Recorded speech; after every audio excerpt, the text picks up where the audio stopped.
భారత్తో రెండో టీ20లో ఇంగ్లాండ్ విజయం సాధించింది. ఫస్ట్ బ్యాటింగ్ చేసిన శ్రేయస్ సేన 20 ఓవర్లలో 7 వికెట్ల నష్టానికి 190 పరుగులు చేసింది. చేజింగ్లో ఇంగ్లాండ్ తొలి ఓవర్లోనే 2 వికెట్లు కోల్పోయింది. ఆ దశలో బ్రూక్ బెథెల్ నుంచి పార్ట్నర్షిప్ నెలకొల్పారు. బ్రూక్ అవుట్ అయిన బెథెల్ వరుసగా బౌండరీలు బాదుతూ 6 బంతులు మిగిలి ఉండగానే తన జట్టును గెలిపించారు.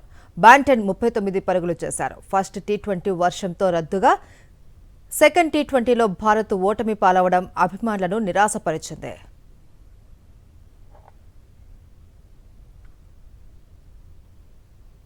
మహిళల టీ20 వరల్డ్ కప్ తుది అంకానికి చేరుకుంది. ఇవాళ రాత్రి 8 గంటలకు ఆస్ట్రేలియా, ఇంగ్లాండ్ జట్ల మధ్య ఫైనల్ ఫైట్ జరగనుంది. ఈ టోర్నీలో 2 జట్లకు ఓటమి అనేది ఎదురు కాలేదు. ఈ మ్యాచ్లోనూ గెలిచి ప్రపంచ కప్ను రికార్డు స్థాయిలో 7వసారి అందుకోవాలి అని ఆసీస్ ఉవ్విళ్లూరుతోంది. 17 ఏళ్ల తర్వాత మరోసారి గెలవాలి అని ఇంగ్లాండ్ మహిళలు కోరుకుంటున్నారు. సమ ఉజ్జీల మధ్య పోరులో గెలిచేది ఎవరో అని ఆసక్తి నెలకొంది.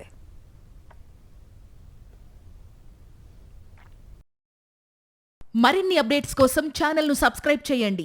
నోటిఫికేషన్స్ కోసం బెల్ ఐకాన్ పై క్లిక్ చేయండి.